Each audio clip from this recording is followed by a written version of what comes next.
وعلیکم السلام ورحمۃ اللہ وبرکاتہ۔ دیکھیے، اللہ تعالیٰ نے شیطان کے اس وار سے مسلمانوں کو بچایا، کیونکہ یہ بڑا شدید وار ہو سکتا تھا اور دین ایک مذاق بن جاتا،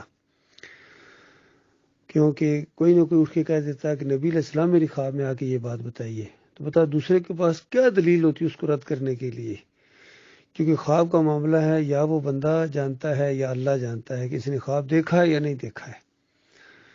تو ہمیں پوری اسلامی تاریخ کے اندر کہیں نہیں ملتا ہے کہ کوئی روایت ایسی صحابہ نے بیان کی ہو کہ یہ بات مجھے نبی علیہ السلام نے خواب میں بتائی ہے، تم لوگوں کو تو نہیں بتائی ہے، اس وقت تو تم تھے نہیں، میں خواب دیکھ رہا تھا، مجھے آ کے بتائیے یہ بات۔ صحابہ نے بھی یہ بات نہیں کہی ہے، جنہوں نے نبی علیہ السلام کو اصلی حالت میں بھی دیکھا تھا، ان کی خواب کے اندر بھی آ کے کوئی ایسا معاملہ نہیں پیش آیا ہے۔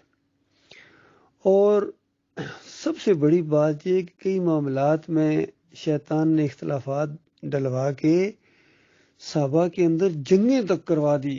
اندازہ لگی اس سے بڑی کوئی بات ہو سکتی ہے؟ کتنے صحابہ دونوں سائڈوں سے شہید ہو گئے، چونکہ دونوں سائڈوں والے مخلص تھے۔ ان باغیوں نے ان کے اندر انتشار پیدا کر کے لڑوا دیا اور اختلافات پیدا ہوئے اور جنگوں تک کی نوبت آ گئی، اور اللہ تعالیٰ نے بہرحال دونوں کو مومن کہا، لیکن کسی ایک طرف سے بھی کسی صحابی نے یہ بیان جاری نہیں کیا کہ نبی علیہ السلام خواب میں آئے تھے اور انہوں نے کہا ہے کہ آپ یہ جنگ نہ لڑیں یا دوسروں کو کہو کہ جنگ بند کرو۔ حتیٰ کہ علی رضی اللہ تعالیٰ عنہ اور عائشہ رضی اللہ تعالیٰ عنہا کے درمیان تک جنگ چھڑ گئی، اور یہ دونوں محبوب شخصیات، ان کی خواب میں بھی نبی علیہ السلام نے آ کے کوئی چیز نہیں بتائی کہ آپ آپس میں جنگ نہ لڑیں اور آپس میں صلح کر لیں۔ جب تک نبی علیہ السلام زندہ تھے، اگر کبھی صحابہ کسی کے درمیان بھی تھوڑی بہت ہو جائے تو نبی علیہ السلام صلح کرایا کرتے تھے، اور یہ عمل بہت بڑا عمل ہے، مسلمانوں کے درمیان صلح کرانا یہ بہت بڑا عمل ہے، بہت بڑا عمل ہے۔ تو لیکن کسی ایک روایت کے اندر بھی اس طریقے سے یہ بات نہیں آئی کہ نبی علیہ السلام نے خواب میں آ کے کسی کو کہا ہو۔ پھر اس سے بڑی بات اور کہ جب بعد میں محدثین نے روایتیں جمع کرنا شروع کی، کتنی مشقت برداشت کی انہوں نے، خاص کر امام بخاری رحمۃ اللہ علیہ کے بارے میں تھا، کتنی مشقت برداشت کی دیکھیے۔ اسی طرح دوسرے محدثین ہیں، مسلم رحمۃ اللہ علیہ ہیں، تو کوئی ایک روایت اس طرح بتائیں کہ امام بخاری نے کہا ہو کہ یہ وہ روایت ہے جو نبی علیہ السلام نے خواب میں مجھے آ کے بتایا ہے، یا یہ والی روایت ایسی ہے جو مشہور ہوگی، یہ غلط ہے اور نبی علیہ السلام نے مجھے خواب میں آ کے بتایا ہے کہ لوگ تو اس کو بیان کر رہے ہیں لیکن اصل میں نے یہ نہیں فرمایا تھا، اصل معاملہ یوں تھا۔ کوئی ایک شائبہ تک اس چیز کا نہیں آپ محسوس کر سکتے ہیں، اور اللہ تعالیٰ نے بچایا اس دور کو، اسلام کی اس یعنی سسٹم کو، کہ ناقص سسٹم اسلام کے اندر نہیں آ سکتا ہے۔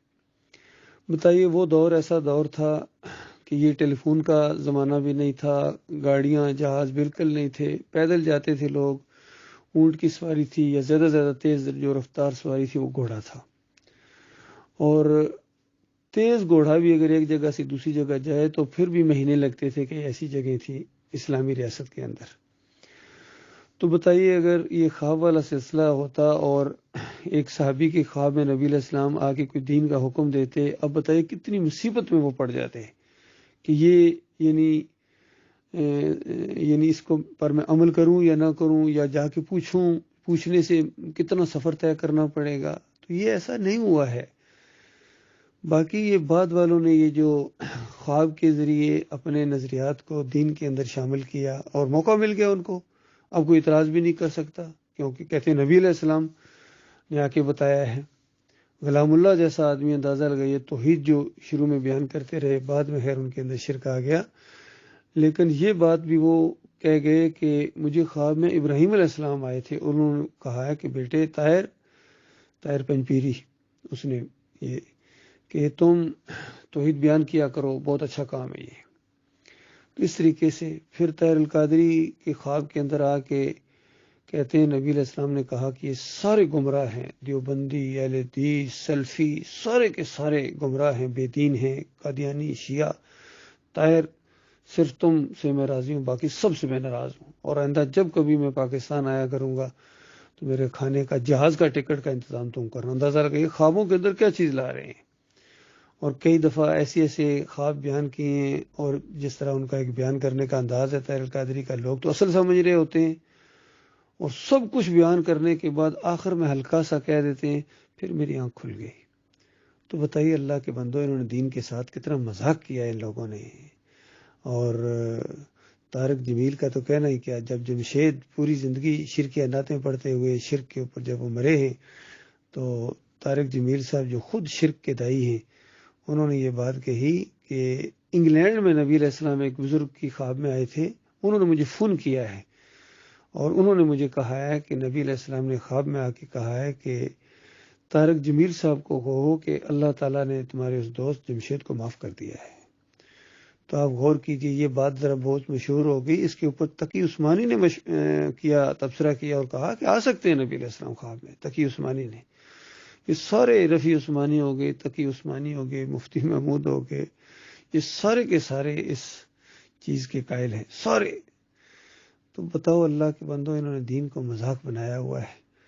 تو حقیقت یہ ہے کہ کسی مومن کے، آج کسی مومن کے خواب میں بھی یہ معاملہ نہیں ہو سکتا۔ اللہ تعالیٰ نے یہ سلسلہ روک دیا ہے، اور کبھی کسی مومن نے یہ دعویٰ نہیں کیا ہے۔ اور پھر دوسری بات، خواب دیکھنے والا خواب دیکھتا ہے، خواب میں کوئی آیا نہیں کرتا، اس نقطے کو بھی سمجھو۔ اور اگر خواب میں آپ کسی کو دیکھیں اس کو پتہ ہی کوئی نہیں ہو، آپ خواب میں دیکھ رہے ہیں، یہ آپ کے خیالات ہوتے ہیں، اس نے نہیں آنا ہوتا ہے آپ کے خواب میں۔ اس لیے کہنا کہ نبی علیہ السلام خواب میں آئے، یہ بالکل ایک نامناسب لفظ ہے۔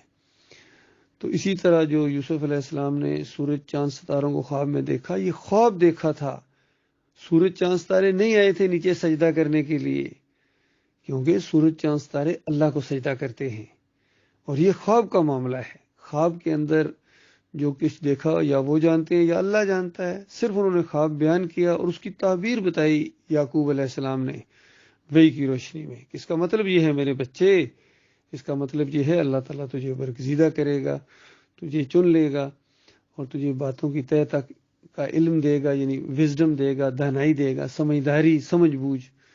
جس طرح ہر آدمی میں ایک جیسی نہیں ہوتی ہے، ذرا سا کی بات کی جائے، ایک سمجھدار آدمی فوراً کہتا ہاں میں سمجھ گیا، میں معاملے کی تہ تک پہنچ گیا، وہ تہ تک پہنچ جاتا ہے، سمجھ آ جاتی ہے اس کو ساری بات۔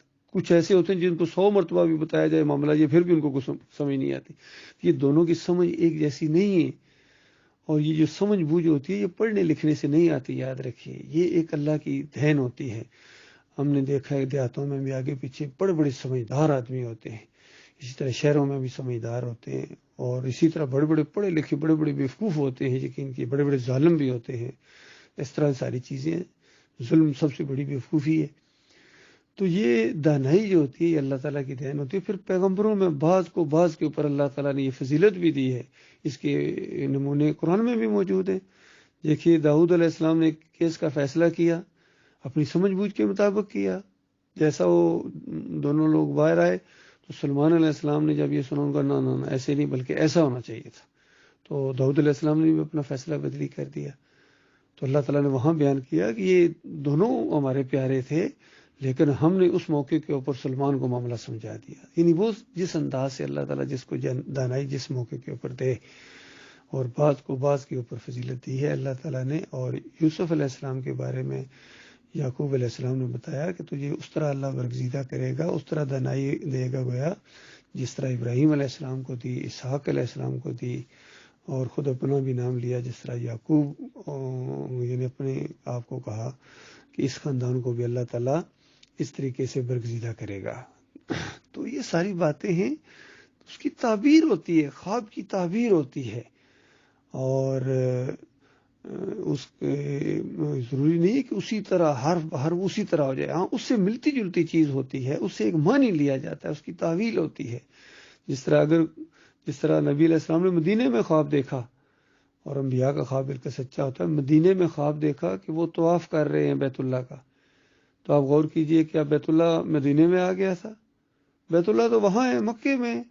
اس کا کیا مطلب لیا گیا؟ اس کا مطلب یہ لیا گیا کہ اللہ تعالیٰ ہمیں عمرہ کرائے گا، اس سے یہ ہے ہمیں ایک وقت آئے گا کہ ہم بیت اللہ کا طواف کریں گے. اسی طرح دودھ لایا گیا نبی علیہ السلام کے سامنے ایک مرتبہ، خوب پیا اور باقی عمر بن خطاب کو دے دیا، انہوں نے بھی خوب پیا. تو صحابہ نے جب یہ خواب سنا تو کہا کہ اس کا کیا مطلب ہے؟ صحابہ سے کیا فرمایا؟ علم، دین. اسی طرح لمبے کرتے دیکھے، کسی کے کمر تک کرتا تھا، کسی کا گھٹنوں تک، ٹخنوں تک، کسی کا اور زیادہ لمبا. اور عمر بن خطاب کا جو کرتا تھا وہ اتنا پیچھے تھے، گھسیٹ گھسیٹ کے اس کو چل رہے تھے.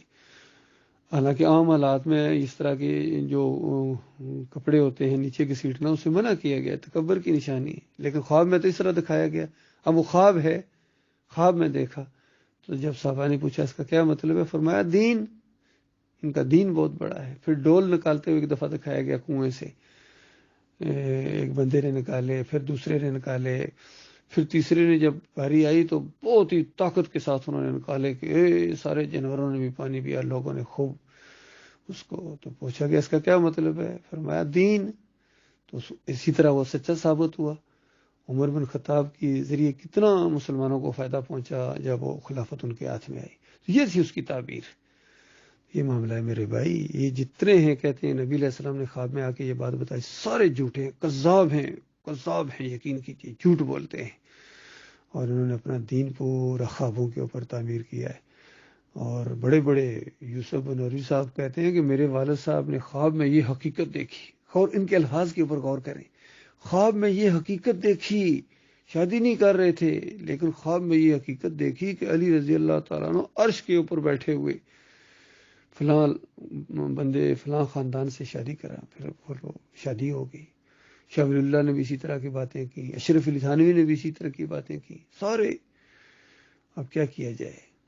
اور مودودی صاحب نے بھی اسی طرح باتیں کی. کہتے ہیں میں وہ ہوں کہ خواب میں آ کے میرے والد صاحب کو کسی نے کہا تھا کہ آپ کے ہاں بیٹا پیدا ہوگا اور اس کا نام ابو العلا رکھنا، بہت علمی مدارج کو پہنچے گا.